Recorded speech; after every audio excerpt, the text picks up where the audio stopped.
Kalau korang cari satu mini quadripod yang korang boleh bawa ke mana-mana saja, tak kisahlah korang pergi jalan-jalan ke, travel ke, ataupun korang pergi kerja ke, content creator, nak buat live ke, aku sarankan korang ambil dalam link dekat bawah. Sebab yang ni korang boleh pakai untuk phone yang ada MagSafe. Contohnya macam phone aku ni ada MagSafe, aku lekatkan saja aku punya mini quadripod ni macam ni, dan juga boleh terus buat konten. Bukakan kunci dia, kemudian korang boleh adjust lah, sama ada nak tegak macam ni boleh, nak melintang pun boleh, nak jadikan sebagai stand holder boleh. Buka kaki dia macam ni dan letakkan dekat atas meja ataupun muka yang rata. Ataupun korang juga boleh jadikan sebagai selfie stick. Tarik panjang batang dia sehingga 36 cm, boleh selfie, boleh juga wifi.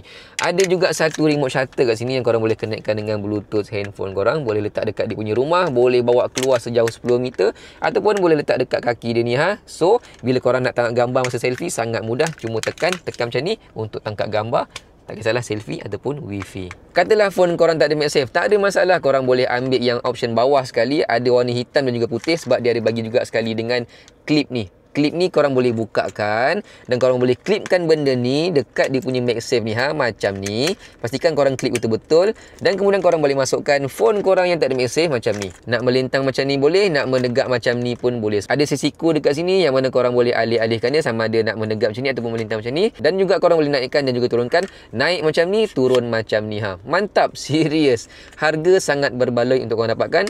Link ada dekat bawah. Pilih option yang paling last sekali. Ada warna hitam dan juga warna putih. Mini quadripod yang korang boleh dapatkan dan bawa ke mana-mana sahaja. Mantap, serius.